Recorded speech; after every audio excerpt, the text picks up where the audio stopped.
Business francophone, présenté par Mathieu Takizala.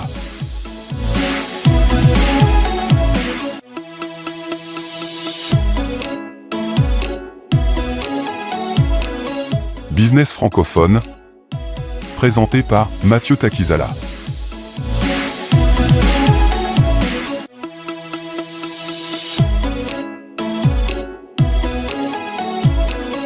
Business francophone, présenté par Mathieu Takizala.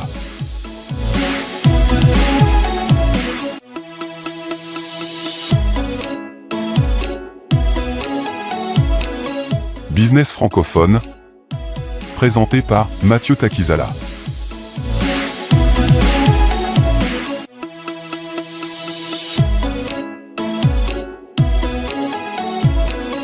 Business francophone, présenté par Mathieu Takizala.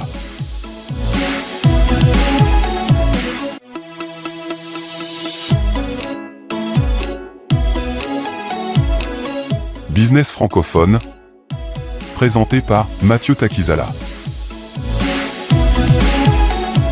Bonjour, bienvenue dans la chaîne francophone de l'entreprise et l'investissement, l'émission Business francophone. Aujourd'hui, nous avons une grande entrepreneuse qui est aussi francophone, francophile comme on dit, et puis elle vient de la France, le pays qui nous donne cet nom, cette langue prestigieuse, vous savez, la langue française est la troisième langue d'économie et de business, et puis ce plateau sur le business francophone. Madame Bijou qui est entrepreneuse et puis coach. Nous allons en pleine Kinshasa, parce que nous émettons à Kinshasa. Bienvenue dans ce plateau de business francophone. Merci, M. Takizala. Kinshasa, ça dit quoi? Paris, Kinshasa, les affaires. Waouh! Merci déjà pour l'invitation. Merci pour la confiance. Et Paris, Kinshasa, c'est une belle aventure. Donc, très franchement, je suis très heureuse de pouvoir en faire partie, tout simplement. Avec ses péripéties et ses aventures, une belle aventure. Donc, c'était l'île de miel de Kinshasa, entreprendre au Congo, investir dans l'immobilier. Mais aujourd'hui, on va s'attarder avec comment il faut faire pour réussir un projet entrepreneurial, vous comme coach et puis entrepreneuse. Exact. Comment il faut faire pour réussir un projet entrepreneurial en République démocratique du Congo? On doit commencer par quoi? Ça, c'est la bonne question. Déjà, la bonne question à se poser, venir en RDC quand on est de l'Occident, c'est pour venir faire quoi? Hormis qu'on est d'origine congolaise, hormis qu'on a peut-être des parents ici ou peut-être d'autres pas du tout. Hormis ça, pourquoi est-ce qu'on veut venir investir au Congo? D'autres me diront c'est pour l'argent, mais la motivation doit être vraiment très profonde. Parce que ce n'est que pour l'argent, je pense qu'il y a des péripéties et des choses qui vont être difficiles. Donc on a fini déjà de balayer la première question, pourquoi est-ce qu'on vient au Congo? Donc je pense que c'est la grande vision qui se pose. Quelle est la vision? Moi quand je parle d'une vision, je ne parle pas d'une vision à court terme. Parce qu'on ne fait pas du business pour de court terme. Quelle est la vision sur 5 ans, sur 10 ans, sur 30 ans? Quand on vient en Afrique, quand on vient au Congo, on vient pour investir. Aussi bien en immobilier que dans le business, moi j'appelle ça en dur ou de business en ligne, peu importe. Mais maintenant la question c'est quoi la vision? Parce que ce n'est pas la même culture, ce n'est pas les mêmes donnes. La même donne qu'en France, aux États-Unis ou ailleurs. La culture n'est pas la même. La culture entrepreneuriale n'est pas la même. La conjoncture économique, le système économique n'est pas la même chose. Donc, il faut savoir bien se préparer.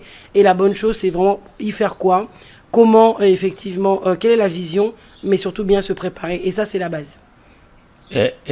Maintenant, on dit aussi que les anglo-saxons sont en avance des francophones et les francophiles dans l'entrepreneuriat. Mais qu'est-ce qui bloque dans cet espace-là, avec beaucoup de gens, surtout à Kinshasa, une belle démographie, parce que l'Europe est en train de vieillir. Mais qu'est-ce qui bloque vraiment le développement des projets entrepreneuriaux dans cet espace francophone aujourd'hui, vous comme coach? Est-ce que c'est les porteurs de projets qui ne sont pas bons ou c'est, comme vous dites, l'écosystème? D'accord. Effectivement, selon les statistiques, je pense que vous êtes déjà économiste donc, et entrepreneur, on est quand même à 17 millions sans compter les non recensés. Donc on aussi à peu près aux alentours de 20 millions rien qu'à Kinshasa. Donc ce n'est pas les opportunités d'affaires qui manquent, ni le gain, parce que le gain sur différents domaines est juste énorme. Ouais. Donc ça c'est déjà posé et c'est dit. Maintenant on est plutôt quelle est la différence entre pourquoi est-ce que les anglophones peuvent réussir plus facilement et les francophones? faut juste savoir que les francophones sont très bureaucratiques. Donc c'est plutôt d'abord, on élève nos enfants pour aller à l'école, avoir des grandes études et trouver du travail. Donc déjà, ça c'est déjà un mindset pour dire que sans l'école, on ne peut pas réussir. Ce qui n'est pas forcément vrai.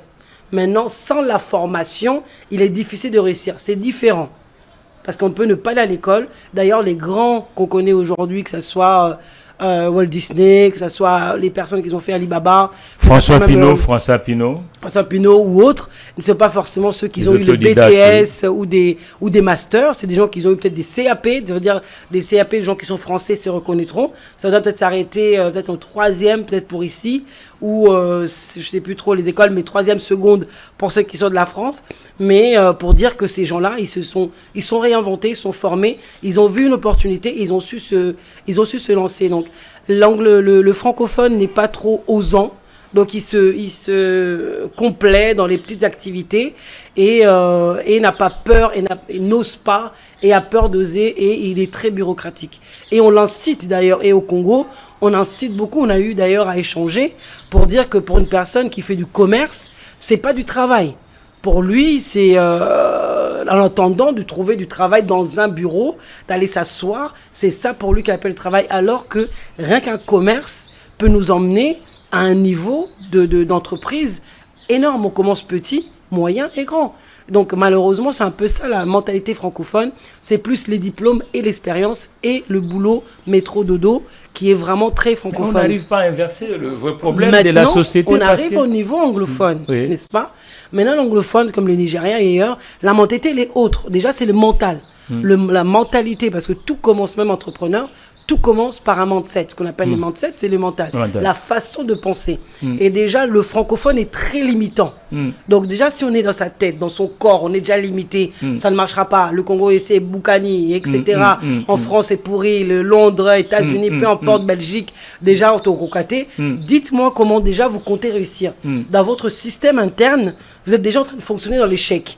Donc l'extérieur, là c'est le coach qui parle, l'extérieur va manifester que ce qu'on a à l'intérieur. On dit souvent on donne que ce qu'on a, mais qu'est-ce qu'on a, c'est quoi? C'est ce qu'on a à l'intérieur de nous. Donc l'entrepreneur francophone, déjà là, il part en perdant. Il part déjà avec une mentalité déjà très défaitiste d'ailleurs. On nous reconnaît les Français comme déjà des grands râleurs, des grands rebelles déjà. Mais c'est vrai que nous avons hérité aussi la mentalité. Mais on a vu aussi en France des meilleurs entrepreneurs. Mais je suis d'accord. Par exemple, mais parce que voilà. Donc quand vous prenez par exemple Facebook, dit on va casser tout, on va changer le prix, Xavier Miel.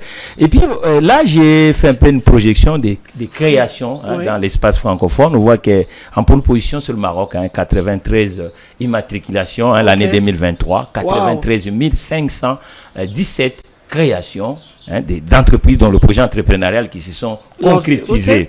Et puis nous voyons nos frères de Paul Biya, du Cameroun, le pays où on voit vraiment une culture entrepreneuriale, parce qu'ils sont à la fois francophones et puis anglophones.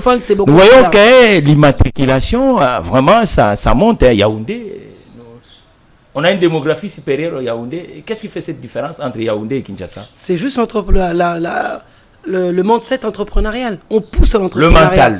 Le mental entrepreneurial. Donc, il ne croit pas à la bureaucratie type administratif, donc il veut aller à l'affrontement. Chaque chose a sa place. Le niveau entrepreneurial, tout le monde ne peut pas être entrepreneur. Donc, il nous faut des gens dans les bureaux, il faut des gens dans les champs, il nous faut des gens dans l'agriculture, il faut des gens partout. Entreprendre. Maintenant, c'est le mental. Les personnes, je veux dire, aujourd'hui, tous les pays francophones, on a du mal à pousser les autres entrepreneuriats. Alors que dans les pays anglophones, ça fait partie de la vie. Être entrepreneur, c'est normal et logique. On fait ses études et on est entrepreneur. Et surtout au Cameroun. Et même aux États-Unis, on peut faire 2-3 boulots, mais on a aussi un business en ligne. C'est quelque chose qui est normal, banalisé, et on pousse cela. Donc même l'arrivée du digital, les francophones, et en commençant par le pays de Lumbumba, n'ont pas bénéficié de cette technologie pour la réussite de leurs projets. Malheureusement, c'est très lent. Il y a le système est beaucoup plus lent, je trouve, que parfois le raisonnement. Il y a des personnes qui sont en train de raisonner digital, mais le système même, le pays est lent. Donc parfois on peut vouloir, comme un papillon. Un papillon peut s'éclore, mais ne se croit pas plus vite que s'il a encore une larve. Il sait qu'il sera papillon. Mais c'est qui vous suivent beaucoup, Madame Wekeza, avec cette chaîne YouTube, où vous prodiguez des conseils parce que Il y a un prof d'université, de macroéconomie à l'université de Kinshasa, qu'on va recevoir même le lundi. Très bien. Et me parle, on ne peut pas faire l'investissement sans épargne, sans revenu. Je suis mitigé. Voilà, il dit Je suis sans mitigé. épargne, sans revenu. Je suis mitigé, je suis aussi, je donne des cours sur la gestion financière. Donc effectivement, la base pour un homme peut se développer, c'est d'avoir un peu d'économie pour pouvoir saisir les opportunités de l'épargne, pour saisir les opportunités quand elles se présentent. Sinon, elle sera plus difficile. Maintenant, pour entreprendre, de ma part, de mon expérience, parce que je parlerai de moi et de ceux que je connais, en tout cas par rapport à l'entrepreneurial, ce qui est d'abord important, c'est d'avoir cette vision qui va emmener. Vision et l'idée. Et ensuite, il y a la concrétisation.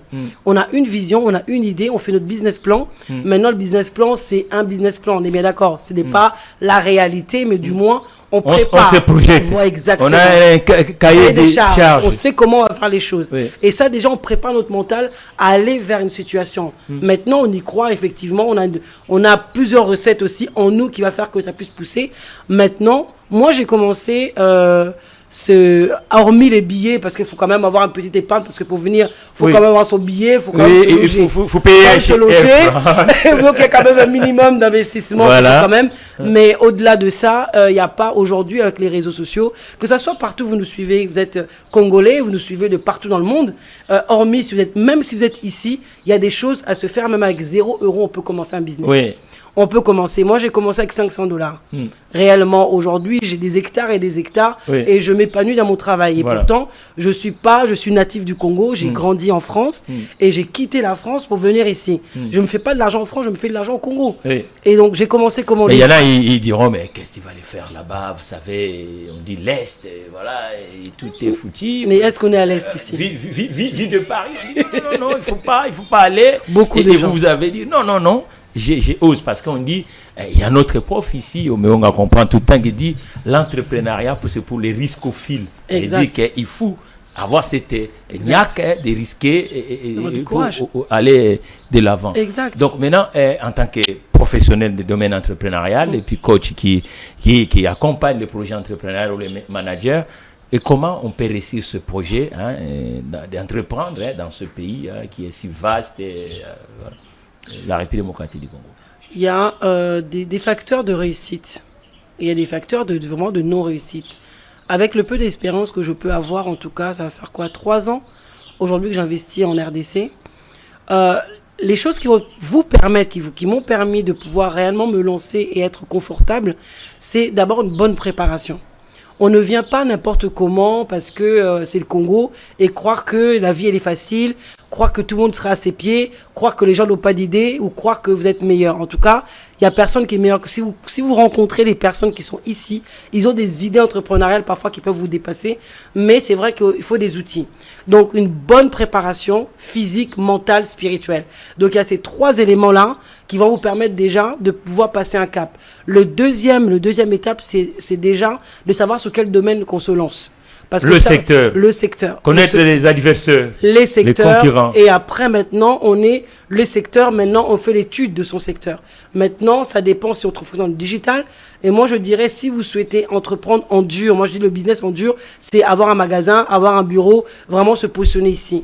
Il faut être là pour investir ici. Ça, c'est le facteur clé du succès pour tout entrepreneur qui souhaite vraiment développer son business en dur. Mais vous vivez à Paris, madame, vous allez être là, comment vous allez faire? Je parle bien de business en dur. Oui. Ça veut dire que vous, ici, vous développez, vous avez un garage que vous développez pour justement, que ce soit le garage où vous êtes également dans l'accompagnement. Donc, je veux dire, vous avez quand même des voitures, vous devez avoir du personnel que vous gérez ici en permanence et des voitures qui doivent être vues et visitées. Sans vous, ça va être compliqué parce qu'on ne sait pas, on ne connaît pas la culture. Les gens ne connaissent pas votre culture. Comment est-ce que vous souhaitez qu'ils veulent que vous travaillez? Vous allez communiquer une culture entrepreneuriale, une façon de faire qui est vôtre parce que c'est votre vision. Maintenant, comment vous allez faire ça en ligne? Vous avez une boutique, vous avez un grand magasin. Maintenant, d'outillage, de quincaillerie, on a de plus en plus maintenant, allez, quincaillerie avant aux poupes, maintenant en ce moment. La quincaillerie, des boutiques de ciment. Dites-moi, vous êtes à Paris, vous êtes aux États-Unis, assis sur votre canapé, cool Raoul, comme j'aime bien dire. Maintenant, vous allez gérer comment? Vous connaissez ni les gens, ni les lieux, ni même la mentalité. Je peux vous dire que beaucoup, ils ont pris les jambes à leur cou, ils sont rentrés. et sont rentrés en France au bout de 1 an, ou même d'autres même. Je me rappelle un jour, j'ai dit, bon, tiens, je vais faire une entreprise au Congo. J'avais un aîné qui est de côté de Bordeaux. Il me dit, mais non, moi j'ai essayé, j'ai fait des bateaux et ça ne sert à rien, vous allez pleurer. Il reste ici et là-bas, ça ne sert à rien. Et pourquoi les gens qui ont essayé avant nous, en République démocratique du Congo, ont toujours ces genres des refrains? Mais c'est normal, hein, parce que quand déjà on commence mal, effectivement, comme on a dit, les secteurs d'activité, il faut savoir les bons secteurs, savoir si on va être là ou pas, et est-ce qu'on peut travailler dans le digital. Aujourd'hui, le monde a évolué. Yango, aujourd'hui, beaucoup de gens viennent et repartent, fonctionnent sur Yango, et ils s'en sortent. Pourquoi ils sont des diasporas, ils n'habitent pas forcément ici. Donc, il y a différents types d'activités qui vont faire que vous allez réussir ou est-ce que vous allez échouer. Il faut vraiment être accompagné. Je pense que si vous ne connaissez pas le pays, vous êtes venu, vous connaissez le Congo il y a 20 ans, le Congo de 20 ans n'est plus le Congo de 2024. Le Congo de 2004 n'est plus le Congo de 2024. C'est plus du tout la même chose. Maintenant, il faut redescendre, redéterminer les choses, réaffirmer. Et après ça, laisser les gens faire leur propre expérience. Ton secteur d'activité n'est pas le mien. Et ta façon de gérer ton business n'est pas ma façon de gérer le business. Ta vision n'est pas la mienne. Et ton réseau n'est pas le mien.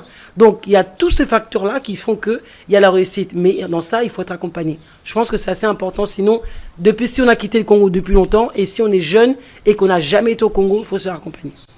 Donc, il faut se faire accompagner.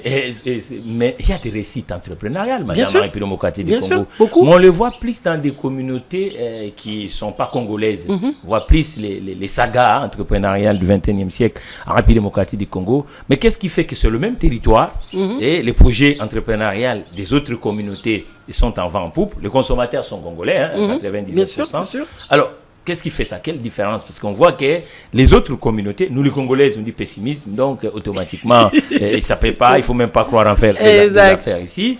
Et comment les projets entrepreneuriaux réussissent? Je trouve que c'est le ciblage. Et le Chinois rentre dans le peuple. Il est vraiment au milieu du peuple pour donner ce que le peuple veut. Nous, on veut donner ce que nous, on veut. Ça veut dire que je viens, je fais de l'immobilier, par exemple. Bon, moi, je travaille beaucoup avec la diaspora. Je cherche à savoir qu'est-ce que la diaspora, rentrer à la tête du diaspora. Maintenant, le Chinois, il ne viendra pas avec les costumes. Il n'y aura pas un Chinois venir avec les Winston. Donc la diaspora congolaise vient avec les derniers parfums. Parfois, je ne le dis pas à tout le monde, parce qu'on ne peut pas mettre tout le monde dans le même sac. Tout le monde passe Gombe, tout le monde pense au gros projet, tout le monde... Le Chinois va venir penser peut-être quincaillerie à lingua. Commencer petit à petit. Commencer petit, il va déjà s'introduire dans la population. Il va rentrer même dans les petites, il va même aller dans même les en Batseke. Oui. On les a même, je les ai même vus, j'ai des terrains sur Menkao, je les ai même vus venir à Menkao. Je veux dire, aujourd'hui, s'ils ont pu prendre un marché aussi vaste, c'est parce qu'ils se sont assis, ils ont vu qu'il y a trop de petits commerces et il n'y a pas réellement des vrais concurrents qui peuvent concurrencer. C'est vrai qu'ils ont l'argent. Ça, c'est indéniable. Quand ils viennent, ils sont préparés. Parce qu'ils sont d'abord venus en éclaireur. Parce qu'il faut d'abord venir, c'est ça que je dis, c'est important de venir. Les gens négligent la boulangerie, négligent les petites choses. Nous, on veut tout de suite arriver sur un truc gagné sur 500, 1000 dollars tout de suite. Non, je veux dire, il y a des gens qui ont commencé. Le pain à 500 francs, combien de millions de personnes connaissent ici à prendre le pain à 500 francs? Combien? On néglige les petites choses que là où les Indiens donc où pour ils sont. Les projets des entrepreneurs des capitaux congolaises visent directement gros. Ils visent gros, mais parfois ils ciblent pas assez ou ne descendent pas assez sur le terrain. Maintenant, c'est pas tout le monde. Mais je pense qu'il faut d'abord sentir le peuple, comme dirait sentir les brebis. Donc il faut connaître le réseau, il faut être avec les consommateurs, il faut comprendre comment les concurrents fonctionnent, ainsi de suite. Mais maintenant, comment vous allez répondre à ceux qui disent que l'informel est tellement important et c'est pour cela que les projets locaux ont du mal à faire face à l'informel? Je ne crois pas forcément à ça, parce qu'il y a quand même des entreprises qui sont dans le formel qui arrivent et qui s'en sortent aussi bien aujourd'hui. Mais comme je vous ai dit tout à l'heure, c'est que aujourd'hui c'est les bureaucraties qui règnent. Donc ça veut dire que la personne qui ne trouve pas son travail, elle va commencer à faire son petit business de vêtements. Pour lui, c'est un petit commerce. En attendant, alors que ça peut devenir quelque chose de super grand. En attendant qu'on lui puisse le caser, voilà, qu'on caser et attendre aussi peut-être les numéros matricules. Oui, mais comment fait-il nous en France, on n'attendait pas les numéros matricules? Mais justement, que ce soit en France ou ailleurs. Mais parce que on n'est pas dans la même mentalité. Ici, on n'est pas en train de pousser les personnes à se dire, c'est que le travail, même les parents, dès qu'ils sont enfants, ils ne poussent pas l'enfant déjà à l'entreprise, à l'entrepreneuriat. Ils poussent l'enfant à être médecin. Ils poussent l'enfant à être ingénieur. Ils poussent l'enfant, dès qu'il lui dit j'ai envie de faire une boulangerie, prenons ça à moi. Oh, je veux être designer. Mais mon designer, mais moi. Donc déjà, rien que ça, on amène déjà l'enfant à se restreindre. Même à se dire, bon, tu peux commencer une entreprise de Makala. Mais au cas où commence cette donc déjà, même lui-même qui est en train de faire ce métier-là, il est déjà en train de se minimiser même dans ce travail. Parce que pour lui, c'est un travail minimisant. Alors c'est un travail qui peut le ramener si il sait comment faire. L'emmener maintenant, ça c'est un grand travail aussi. Je pense qu'il n'est pas simplement maintenant, ça c'est un travail d'ensemble. Tout ce qui est d'ensemble est gouvernemental. Maintenant, ça c'est l'impulsion, on va dire, gouvernementale. Donc pour arrêter l'informel, c'est déjà valoriser les métiers. Et qui n'est pas malheureusement assez fait ici. Donc, en fait, on doit changer aussi le système d'enseignement, vous trouvez, pour que les projets puissent être clairs. Mais bien sûr. Donc, mais on dit, ils croient plus à l'argent. Hein. Est-ce qu'il y a un projet entrepreneurial? Oui, l'argent, comme tu dis. Est-ce que c'est uniquement l'argent pour réussir l'entreprise? Non, ce n'est pas uniquement l'argent, c'est le projet en lui-même. Le projet en lui-même. Prenons un exemple, on va prendre un truc, une chose terre à terre. Il y a des personnes qui sont très bons. C'est ça qu'il faut, avant d'abord de pouvoir se lancer, c'est de savoir qu'est-ce que je sens en moi et quelle est mon expérience. Qu'est-ce que je peux donner au monde. Parce que c'est ça en vérité. Parce que tu vas devenir agriculteur, tu n'aimes pas tu n'aimes pas déjà la terre et tu veux devenir agriculteur parce que tout le monde fait l'agriculture. Tu vas échouer. Maintenant, une personne qui est simplement qui aime transmettre. On va dire déjà, si tu aimes transmettre, tu aimes bien donner des conseils, tu aimes transmettre, ça veut dire en toi déjà tu as une fibre de quoi donner. Qu'est-ce que tu as appris que tu peux donner? Moi j'ai vu un besoin ici au Congo par exemple, c'est que j'ai eu à vouloir recruter des personnes.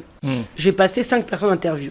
Sur les 5 personnes, il y en a peut-être 2 ou 3 simplement qui connaissaient Word. C'est des gradués, hein. C'est des licenciés, s'il vous plaît.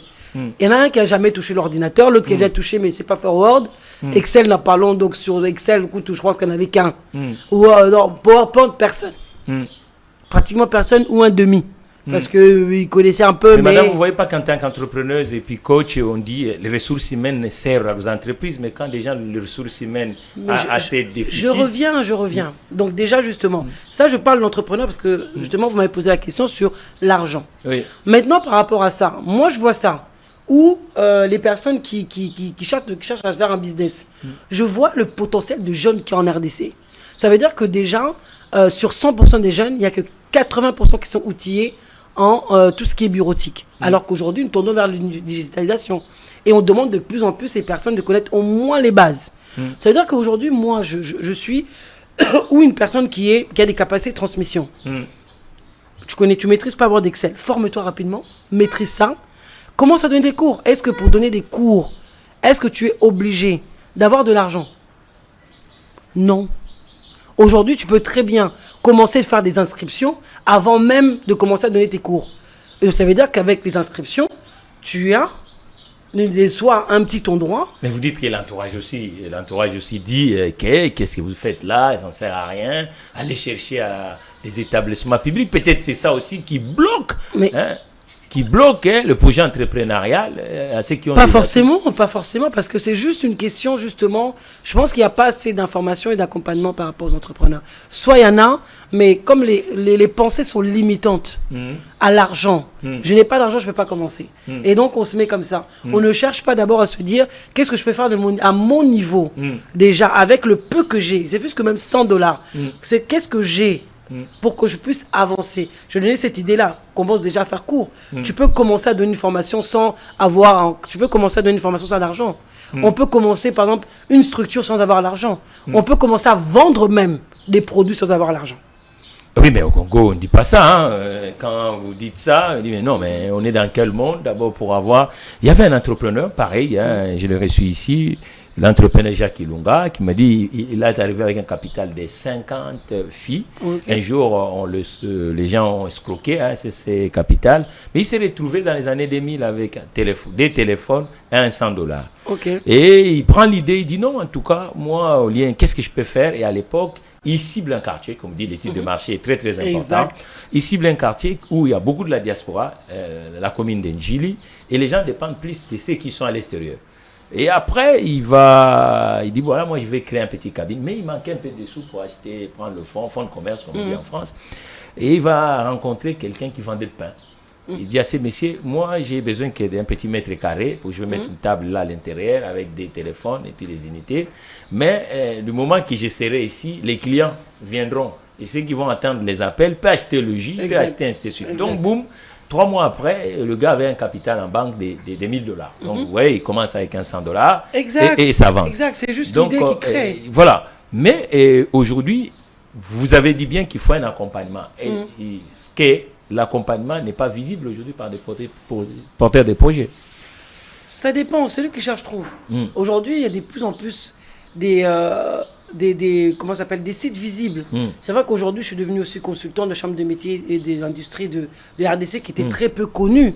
C'est à part qu'on avait eu l'émission de Stéphanie Bien, qui, elle, a rendu un peu public. Mais il y a énormément que ça soit... L'émission Business francophone invite la chambre d'industrie et de se faire quand même connaître par des porteurs de projets. Exactement. Parce que ce sont des institutions d'accompagnement des entrepreneurs et des managers d'entreprise. Exactement. Après, l'entrepreneur doit chercher. C'est ça aussi un entrepreneur. Tout ne peut pas venir à vous. Je veux dire, c'est l'entrepreneur, c'est pas comment on dit l'entrepreneur, c'est pas Dallas, c'est pas le fleuve tranquille. Comme on dit, ce n'est pas donné à tout le monde. Tout le monde veut qu'en fait que tout coule. L'entrepreneur, c'est celui qui part. On part à une chasse. On part chasser notre gibier. C'est pas comme si, c'est pour ça qu'il y en a qui préfèrent la facilité du salariat. On s'assoit tous les mois et puis on attend un salaire. Mais on râle. Le salaire est limité. Mais alors que l'entrepreneur est illimité. Mais ça veut dire que dans l'illimitation, il prend des risques. Il prend des risques. Il travaille. Il prend des chiffres, des gifles. Il tombe et il se relève. Et il doit chercher l'information. Ça ne viendra pas tout seul. Je suis venu, on vous a connu comment? Vous m'avez connu comment? Parce qu'effectivement, on se rend visible. Mais en même temps, on recherche. On cherche, on regarde un petit peu, qui est Monsieur Mathieu Taguizala, qu'est-ce qu'il fait réellement? On essaie de savoir aussi qu'est-ce qu'il fait. Moi, je ne vais pas m'engager ou aller quelque part que je ne connais pas. Donc, vous trouvez qu'aujourd'hui, la présentation des projets est minime dans le territoire. Donc, la plupart des porteurs des projets ne se sont pas mis visibles et c'est pour cela les récits sont aussi. Et puis, il faut chercher l'information. Mais et ceux qui disent que le financement est absent dans ces territoires. Ils disent que les banques ne suivent pas les taux d'intérêt. Et voilà. Et puis, les statistiques pour les petites moyennes entreprises et le premier contrat. Comment? Parce que quand on veut réussir un projet, c'est aussi comment il faut trouver le premier contrat. Vous, en tant que coach, quels sont les ingrédients? Les ingrédients. Donc déjà, vous avez soulevé des points que je voudrais revenir dessus. Donc on parle des investissements. Effectivement, faut savoir que ce pays est classé justement dans la liste noire des investisseurs, c'est-à-dire dans les blanchiments d'argent, etc., etc. Donc le taux d'intérêt déjà sur le marché se prête très cher. Donc, mais ça ne justifie pas non plus que le taux soit aussi élevé. On oscille dans les 14, 15, 16, 17. Ça commence à 17 à 25%, voilà. Les banques de dépôt. Exactement. Maintenant, aujourd'hui, effectivement, les personnes de la diaspora, faut savoir qu'ils ont quand même un atout pour un prêt. On peut leur prêter à des taux qui sont exorbitants, je suis d'accord. Mais après, en tant qu'investisseur, tout dépend de ce que vous investissez et le retour sur investissement. Donc, on ne regarde pas trop le taux quand on doit investir sur certains projets. Je dis bien certains projets. Donc, voilà. Mais maintenant, c'est vrai qu'on est locaux. Maintenant qu'on doit trouver des financements, il faut savoir qu'il y a des axes prioritaires du gouvernement. Et les commerces n'est pas finançable. On m'arrêtera pour ceux qui savent, mettez dans les commentaires, pour ceux peut-être que vous avez eu, etc. Ou peut-être me rectifier parce qu'on n'a pas la science infuse ou des personnes qui l'ont eu. Mais en tout cas, on ne finance pas le commerce, on finance la production. Aujourd'hui, si vous avez de la production, ça veut dire c'est qu'ils sont venus, qui viennent en RDC ou qui sont de la RDC, qui veulent créer des usines de fabrication, on va vous suivre. En termes de financement. Parce que le pays veut se développer. Mais si vous avez, par exemple, vous revendez du bacal, on ne va pas vous suivre. Par exemple, pour donner... Et ceux qui vendent Makala vont faire comment pour Mais il faut qu'ils trouvent... Mais chez maintenant, des frères, chez des petit à amis. petit, il faut qu'ils trouvent... Déjà, de toute façon, c'est ça la finance. C'est ça aussi l'investisseur. Et c'est ça aussi un entrepreneur. Trouver au moins les fonds de départ et partir. Maintenant, celui qui a une vision de créer une entreprise et une usine pour fabriquer les charbons, le Makala, maintenant d'une manière, parce qu'il n'y a pas que la manière de casser et de tuer les arbres. Il y a plusieurs manières de créer le charbon. Maintenant, vous avez l'idée entrepreneuriale de créer des usines qui, avec de ce qu'il faut comme matière, par exemple, même avec les causes de maïs, par exemple, on peut. Et à partir de là, on va vous suivre. Le gouvernement va vous suivre.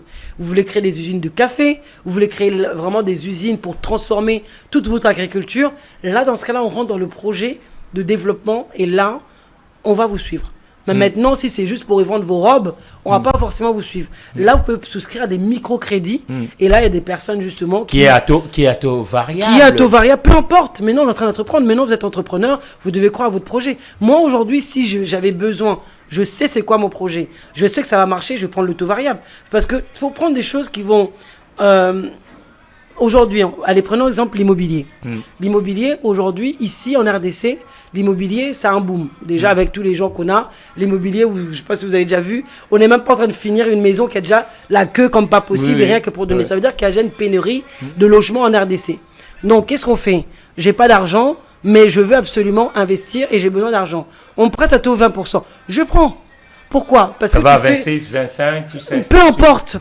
Pourquoi? 10 000 $ pour rembourser 20 000 $. Mais pourquoi? Mais justement, un étalement des 12 mois. Maintenant, ça veut dire quoi? Même sur 12 mois. Ça veut dire qu'aujourd'hui, faites un business plan.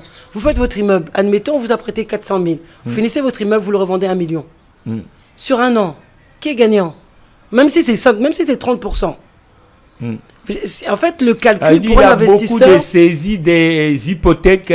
Mais bien sûr, si on n'arrive pas à payer, ça veut dire qu'aujourd'hui, faut pas non plus... Moi, je vois beaucoup de Congolais, malheureusement, on a échangé là-dessus, ils sont dans le monde de bisounours parfois. Tout ça, la caca. Ça marche pas comme ça. Sans planification, sans des études, sans accompagnement, voilà, et puis ils ont le marché. Voilà, et ils veulent comme Meka ou non. On doit s'asseoir. Oui, j'ai vu aussi votre confrère camerounaise qui vit aux États-Unis, qui a fait le Congo il y a de cela 3 mois, qui disait vers la route de Matadi, et dit oui, les Congolais, ils veulent toujours une grande structure et pourtant tout est là. Oui, c'est vrai, c'est pas facile, mais il y a beaucoup de choses à faire. Il y a beaucoup d'opportunités et pas forcément avec autant d'argent. Enfin, il faut qu'on enquête de cassons le mythe de si ton projet est grand. Effectivement, mais maintenant, on cherche l'activité qui est petit. Commence déjà à entreprendre. Commence petit et commence maintenant à lancer tes branches pour pouvoir lever. Sinon, faut aller, comme justement, vous m'avez posé la question sur comment faire, etc., pour investir et surtout pour avoir des premiers contrats. Premier contrat, c'est un vrai problème parce qu'on dit l'informel, c'est ce qu'on appelle concurrence déloyale. Le premier contrat devient... Mais qui devient... C'est quoi l'informel? Qu'est-ce que vous appelez l'informel? Il dit l'informel, c'est toutes les activités qui sont hors règles commerciales, ou règles économiques, ou règles de business. Ça veut dire qu'ils sont ni à un endroit immatriculé. Vous payez par exemple les taxes et les impôts et ils ne payent pas. Ils n'ont même pas la comptabilité solvable parce qu'ils font sans règles de comptable. Ils ne connaissent même pas le comptable. Et c'est toutes ces activités-là qui ne sont pas dans la formalité. On les appelle informels, mais c'est ce que nous voyons piluler dans tout les RDC. La République démocratique du Congo. Je partirai dans celui qui regarde au vent ne va pas semer. En France, ça a fait un grand tollé avec les auto-entrepreneurs. Justement, parce que... C'était pour lutter contre cette concurrence déloyale. Mais pourquoi est-ce qu'on a imposé l'auto-entrepreneurial? Et que l'auto-entrepreneurial, d'ailleurs, était devenu aussi un problématique pour les entreprises. Parce qu'ils disaient que non, ils leur prenaient du taux de marché, l'auto-entrepreneur prenait plus bas par rapport aux entrepreneurs normaux, etc. Il y avait un grand tollé aussi pour les taxis, avec les Uber. Oh non, les taxis, les Uber et tout, il faut venir nous prendre le piquet et tout ça. Chacun a sa part du marché, chacun a son gâteau. Si tu es bon dans ton domaine, si tu as un bon magasin et tu sais aussi travailler avec des bonnes clientèles, etc. Qu'est-ce qu'une personne, par exemple, va aller chercher, je veux dire, tout ce qui est sur la rue, alors que vous-même, vous avez des bons produits et positionnés au bon endroit, vous savez faire un bon marketing. Il y a tout ça qui rentre en compte. La logique des 3 P, donc. Exactement. Exactement, le prix, la place et la promotion. C'est important. Maintenant, il y a toujours eu des marchés, il y a toujours des ventes à la sauvette, il y en a toujours eu. Aujourd'hui, que ce soit partout ailleurs, les gens vendent maintenant sur eBay. Ça crée même, comme justement vous le soulignez, ça crée de la concurrence déloyale. Mais ça, c'est dans le monde entier. Et d'ailleurs, ici, il n'y a pas des concurrences. Paraît-il que le pourcentage congolais sont exorbitants. Hein. Mais exorbitants, mais parce que. Mais là, c'est à 99%. On l'a pas pris. L'activité vit de l'autre côté. Vous n'avez pas la concurrence digitale qu'ailleurs ils ont. Ouais. Parce qu'ailleurs, c'est tous les personnels. Moi, je peux être chez moi, je suis en train de vendre en ligne. Et le chiffre d'affaires dépasse celui qui a installé son magasin au bout de ma rue. Ou la rue piétonne. Et là, voilà, se vide. Fonctionne pire. Voilà. Mais je veux dire que donc ça veut dire qu'il faut fonctionner différemment. Et c'est ça l'entrepreneur. Il faut savoir se réinventer. Kodak est mort comment? BlackBerry est mort comment? Parce qu'ils n'ont pas vu arriver le reste. Ils ont dit mais non, mais attendez, nous. En fait, chaque entrepreneur, quand vous voyez une Sony Ericsson, on le voit plus, hein, la marque mythique suédoise qui était dans le téléphone. Pourquoi? Voilà. Donc la concurrence l'a étranglé. Comme on dit. Parce qu'il n'a pas su se réinventer. Parce que pourquoi est-ce qu'Apple continue à être là aujourd'hui? C'est une innovation permanente. Merci. Le travail peut te faire. Soit tu innoves, soit tu meurs. Si tu ne sais pas t'adapter à ton marché, tu vas mourir. Parce que même le marché qui marche aujourd'hui, même les personnes qui sont, comme on est en train de dire, l'informel, s'il ne se réinvente pas, il va mourir. Maintenant, vous savez très bien, moi je suis entrepreneur, je sais qu'il y a l'informel. Comment tu vas naviguer? Je ne sais pas si vous connaissez, le marketing en zone bleue et zone rouge. Maintenant, si tu sais que tu es en zone rouge, comment tu vas faire maintenant pour naviguer, pour prendre un chemin dans la zone rouge? Madame, comment peut vous contacter aujourd'hui? Parce que vous savez, vous dites qu'il faut un encadrement, parce que vous êtes une coach, beaucoup de femmes en République démocratique du Congo, pour avancer, peut-être ils n'ont pas croisé, comment ils peuvent vous contacter aujourd'hui? Est-ce que les entreprises aussi, même du côté de l'État, ont besoin de cette expérience que vous avez comme coach? Aujourd'hui, on peut me joindre. Donc, c'est vrai qu'on a parlé du volet de Wekeza. C'est l'entreprise que je gère aujourd'hui à la RDC, Wekeza Imo. Donc, j'ai un Facebook, Wekeza Imo et Invest. Et j'ai également une chaîne YouTube à laquelle je suis en train de promouvoir le patrimoine en RDC et comment est-ce qu'on peut entreprendre de manière intelligente et comment on peut acheter aussi de manière intelligente. Donc, le Facebook, Wekeza Imo. YouTube, Wekeza Imo Invest. Et également, vous allez voir afficher également mon numéro de téléphone. Si vous le permettez, en tout cas, vous pouvez me contacter directement. Je me ferai un plaisir de vous répondre, de vous accompagner. Et mon mail également, au cas où je ne suis pas joignable. Donc, vous croyez plus au récit entrepreneurial dans la République démocratique du Congo? J'y crois, parce qu'il y en a qui ont réussi. Et voilà, quels sont les conseils à donner aux jeunes entrepreneurs, aux managers qui sont dans les zones rouges? Parce que il y en a énormément. Il y en a énormément qui sont dans les zones rouges. La première chose que Qu'est-ce qu'il y a à faire? La première chose que je dirais déjà, c'est un mental. Commencez déjà un travail spirituel. Le travail spirituel, c'est pas forcément l'église. Quand je parle de travail spirituel, ce n'est pas forcément aller à l'église, etc. C'est d'abord un mental, c'est un mental. Tout ce qui est à l'intérieur, c'est spirituel. C'est ce qui ne se voit pas. Travaillez sur vous intérieurement, enlevez les barrières de limitation. Tout ce qui est limitant ne va pas vous faire prospérer. Deuxièmement, il faut absolument aller dans les événements où vous savez qu'il y a vos cibles là-bas et les partenaires. Ça, c'est important, surtout ici. Ah, mais beaucoup ne connaissent pas l'importance des B2B, c'est important, il faut vraiment écouter les plateaux qui parlent de l'entreprise et de l'investissement. Et même si c'est comme celle-ci, il faut business y aller. francophone. Exactement. Il faut vraiment venir même écouter ces émissions. Quand vous êtes au Congo ou si vous êtes déjà en RDC, il faut aller. Je vois beaucoup de programmes au final. Il y a des programmes. Il faut être là avec vos cartes. Parce qu'on doit se faire un réseau, vous devez être présent là où il y a des partenaires avec qui vous voulez travailler, mais là où ici il y a vos cibles. Sinon, vous n'allez pas vous y retrouver. Réduire le nombre aussi d'amas salariales, parce que si ça ne rentre pas, beaucoup d'entreprises, vous voyez qu'il fait rentrer pour 2 personnes, mais on voit 6 personnes dans l'entreprise, madame. C'est pas normal. Moi, je suis pour ceux qui sont de minimum de charge et maximum de gain. Voilà. C'est comme ça que j'ai fermé mon bureau de Kasavubu, puisque maintenant je suis domicilié à la Chambre de commerce et de l'industrie. Voilà. Et donc, je réduis comme ça mes charges. Les charges, parce qu'on dit, vous allez voir quelqu'un, le chiffre d'affaires est de $1000, mais les loyers, c'est 250 000. Hein. C'est pas normal. Voilà, donc c'est la gestion financière. Nous vous remercions, madame. Merci pour l'invitation. L'entrepreneuse et puis le coach. En tout cas, dernier mot, vous avez quelque chose à placer? Osez et ne vous limitez pas. Le ciel est notre limite. Tout est possible. Merci, vous avez bien compris, hein, l'entrepreneuse et coach, Madame Bijou. En tout cas, quant à moi, les entrepreneuses de l'espace francophone, et c'est de la République démocratique du Congo, vous avez écouté, avec un 500, on peut devenir ce que nous voulons être. Exactement. Mais sur le travail, et puis écouter, s'entourer avec des bonnes personnes, c'est former aussi, innover. Il ne faut pas avoir la peur de l'adversaire, mais il faut comprendre l'adversaire, comment il agit. Exactement. Même il y a l'informel, mais on peut créer aussi l'autoroute parce qu'il y a des sagas en République démocratique du Congo. Cette chaîne est là aussi pour vous accompagner. Exact. Pour que la zone rouge et vous partez dans la zone verte. Quant à moi, nous n'oublions pas l'équipe technique qui était derrière nous. La prochaine numéro de Business francophone. Merci. InfoSag. Première chaîne des entrepreneurs et investisseurs en République démocratique du Congo.